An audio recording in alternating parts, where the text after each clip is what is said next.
You know her, of course, as the former CEO of Xerox. She's on multiple boards. She is a senior advisor at Teneo. She is shaking up the world of private equity, and she's also just released her own memoir. Where You Are Is Not Who You Are. It is, of course, Ursula Burns. The book you have written, it stirs something. The story, you are like the encapsulation of an American dream, really, coming from poverty, describing what that felt like, what that smelt like, what it looked like, and then to reach the highest echelons of power within business. Are the recipes there for more people to follow in your footsteps in America at the moment? I think that the recipes are there. I don't believe that we're mixing with the right levels yet, but at least we have the ingredients present. And the only reason why I'm a little bit more cautious than I would have normally been is because the pandemic has taken its toll, and I think has taken years off of progress. So taken years away from the progress that we've made. But it also ignited some accelerants as well, which is good. So maybe we are slowed down a little bit, maybe not as fast. Maybe we have to get more people that have been left behind moving forward. But I think that the ingredients are there. We have to focus on the level and the mix of the ingredients. And we have to focus on just keeping continuous feedback loops, this thing, learn, do, and then act again. So you act, you learn, you do it again, and so on and so on. That is really an important set of things. But I am convinced that we have the start of something that's going to be exciting for the world's future.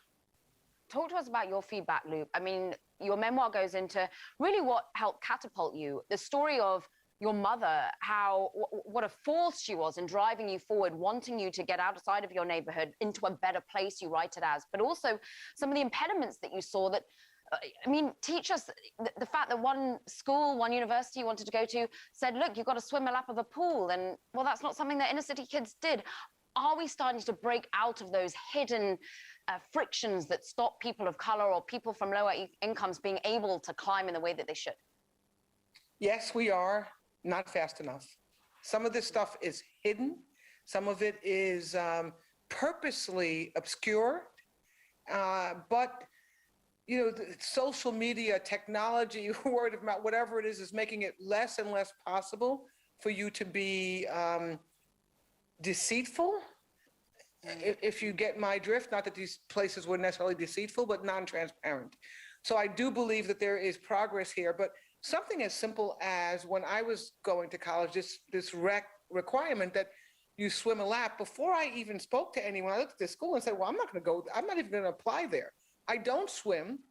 Didn't think it was important that I learned how to swim, but also reflected that it was maybe my fault that I didn't swim. So I think all of that has to be eliminated for freedom of grasping opportunities to be fully enacted. Little things like that seem like they're small. People are like, oh, don't worry about it. But think about what you are up against when you are coming out of an environment that doesn't have a lot of examples, that you don't have money, et cetera, and you read quickly.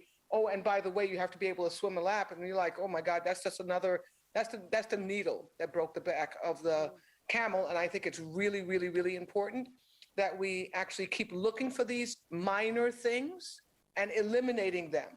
The one reason why I bring it up is for that reason. These minor things are minor to you and me now, but they are not minor to people who are pulling themselves up every single day. What about those minor things within the corporate world? You're a woman who's trying to look at board diversity in particular and how that can be brought to bear. And if you can't see it, you can't be it element. But how are you finding that as companies, the role of capitalism in ensuring we iron out these minor things to not become huge? Yeah, businesses, I think this is a place, particularly public and publicly traded companies, where we're having a crescendo of different activities coming together into something that's not noise but music, right? So there is a push everywhere for opening up boardrooms and the C-suite to diversity. That diversity is largely focused on white women right now. They are making progress faster than any other group. By the way, I say hooray. But I also say be careful here, right? White is one of the, women is one of the problems. White is the other problem. So if you fixed a white woman problem, you have not fixed the diversity problem, because Black and Black female, brown females are still excluded. That's harder because that's in the heart and soul of people and in the minds, in the back of their minds from a bias perspective, right? Race is a very distinct problem to gender. We haven't gotten there if all we do is make a whole bunch of white women CEOs and a whole bunch of white women board members. So that's number one. Number two, we know, public companies as well, we know we can find out facts and data about them. You can look in the annual report. Hopefully they have pictures. You can count the number of people. So consumers, community leaders, government, anybody can find out information about them. And we should be able to do that, which we're trying to do. They should make it easier. That's one of the things we call for. We shouldn't have to look at every book. They should tell us what their diversity looks like. But we can at least find it out. The bigger issue and a rising issue is the wealth that's created, the power that's created, the new companies that are created, generally tech companies in the PE and VC world that we have very little data on. There is no tracking, there is no counting, there is no measuring. They are essentially private. And this is something that we're spending a lot of time focusing on, because if you think about that, they launch into Facebook and Apple and Amazon, et cetera. And if they launch incorrectly, and Uber, they launch incorrectly, guess what? We have to fix it before we can actually start to make progress. It's really important that we understand what's happening there as well.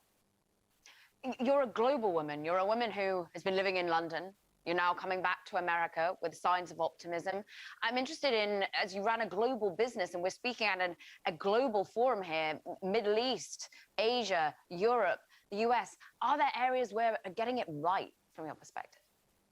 I think the UK, Europe is making significant progress, and in many ways leading the conversation here. I know that the Americans don't want to hear that, but in ESG in general, and in board diversity from a gender perspective, they've said, listen, we're going to enact rules. We're going to actually tell you what we want to hear. We're going to tell you how many people we think should be there. They have made it unavoidable to kind of comply, without some negative action. So I think that there are places outside of the United States that are absolutely leading the way and are setting an example for the US and other parts of the world to actually engage. I do believe that there are other places that they're falling well behind. People of color in these countries, in Europe in particular, is one that's kind of silent. Again, this is people of color and specifically women of color. I understand the complexities of accounting, but that can't be an excuse. You can't say we can't count, therefore. So that's an area. I won't go too deeply into that. And then gender around the world. I know it's tied up with a lot of tradition and religion and et cetera, but half of the world, everywhere you go in the world, is women, and having them actionably excluded from participating broadly in the economy is not a very good thing. And there's work that has to be done there. I don't believe all the approaches can be done like the US or even like Western Europe, but we have to. Every country has to look at being more inclusive and set their targets, goals, et cetera, to their population and to the world. Ursula, I've had the great fortune in getting to know you, but reading your book told me so much more about you, where you came from, what drives you.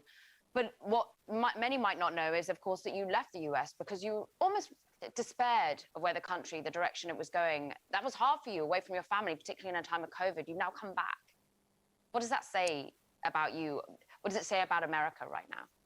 Yeah, so I left exasperated and demoralized. I must say, it wasn't about only the president that we had elected and his vitriol. It was the fact that we elected him as a nation, and at what state we must have been in. And I left kind of in a huff. I moved to the UK. I had lived there before. I love the UK. They have their own problems. This is not an ideal place. Don't get me. It's nothing like that. Myself and my husband needed to exhale from the election. So we left immediately after the election in 2017, January of 2017. We got there February. What I saw over the next 4 years was, oh my God, I'm so happy I left. I was relatively fragile, and then my husband died in 2019. I needed a place where my brain could rest. Fortunately, the country kind of came around and were more inclusive in their messaging. And we have a new president, new administration, but a new voice, a new hope. And so I'm still going to be in London a lot of time, but I am back here in the United States, in New York, a lot more than I have ever been in the last 5 years. And I'm happy that that's an opportunity for me going forward. I feel a little guilty leaving because it was almost like leaving a burning ship, but I was very active, as you guys know, probably know, I was very active in Europe, in the UK, and in Amsterdam where I lived, back here in the United States, but it's nothing like being here and feeling like a citizen again.